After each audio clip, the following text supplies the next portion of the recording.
क्या शहद की मक्खियों का ज़िक्र कुरान में मौजूद है? हुज़ूर पाक सल्लल्लाहु अलैहि वसल्लम को नबी ड्रिंक बहुत पसंद थी, जो हुज़ूर पाक सल्लल्लाहु अलैहि वसल्लम के नाम से ही मशहूर है। मैं वो हुज़ूर पाक सल्लल्लाहु अलैहि वसल्लम की प्यारी सुन्नत को फ़ॉलो करता हूँ, नबी ड्रिंक पीता हूँ, इससे बहुत सारे फ़ायदे भी हैं।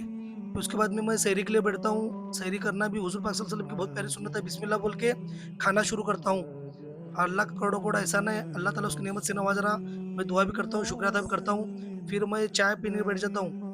अदरक वाली चाय पीता हूँ, मुझे अदरक वाली चाय बहुत पसंद है और दिलो-दिल में अल्लाह का शुक्र अदा भी करता हूँ। कुरान पढ़ने के लिए बैठ जाता हूँ। अल्लाह कुरान में फरमा रहा है कि मैंने शहद की मक्खियों को वो हुक्म दिया है कि वो पहाड़ों में घर बनाए, दरख्त पर घर बनाए, आहिस्ता चले, फिर जाकर फूलों का रस लेकर आए। फिर अल्लाह फरमाता है कि उसमें से मैं शहद निकालता हूँ, जिसमें लोगों के लिए शिफ़ा है।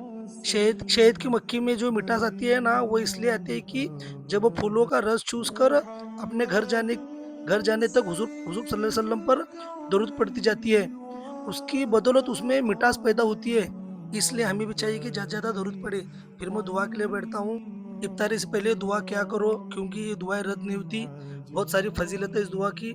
फिर मैं अल्लाह की बारगाह में दुआ करता हूँ, तमाम मख़लूक़ के लिए भी दुआ करता हूँ अल्लाह के, और मेरे ख़ानदान वालों के हक़ में दुआ करता हूँ, जितनी मोमिन-मोमिनात है उनके हक़ में भी दुआ करता हूँ। बिस्मिल्लाह बोलकर रोज़ा छोड़ता हूँ खजूर से। रोज़ा छोड़ना भी हुज़ूर की सुन्नत है, और खजूर से छोड़ना भी हुज़ूर पाक सल्लल्लाहु अलैहि वसल्लम की बहुत प्यारी सुन्नत है। फिर मैंने इस सुन्नत पर भी अमल किया, और मैं अल्लाह का हाथ उठा के शुक्र अदा करता हूँ, या अल्लाह तेरा करोड़ों एहसान है, तूने मुझे तेरी इस नेमत से नवाज़ा।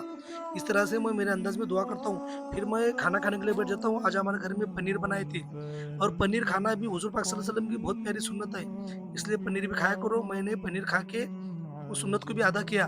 फिर मस्जिद को आता हूँ ईशा की नमाज़ के लिए, वज़ू करता हूँ, बिस्मिल्लाहि अलाहिल आज़िमी वल्हम्दुलिल्लाहि अला दीनिल इस्लाम दुआ करके मस्जिद की ओर निकलता हूँ। ईशा की नमाज़ का वक़्त हो रहा था। फिर ईशा की नमाज़ पढ़ने के बाद मेरा रोज़ का मामूल है, जो मैं आप लोगों के सामने इसलिए लाता हूँ कि आप लोग भी उसको फ़ॉलो किया करें। फिर मैं कब्रिस्तान में आने के बाद कुरान की तिलावत करता हूँ, दरूद शरीफ पढ़ता हूँ, अल्लाह का ज़िक्र करता हूँ, और अल्लाह की बारगाह में हाथ उठा के दुआ करता हूँ, या अल्लाह जितनी भी कब्रिस्तान में मोमिन-मोमिनात है दुनिया में जहाँ कहीं भी है, उनके गुनाहों को माफ़ कर।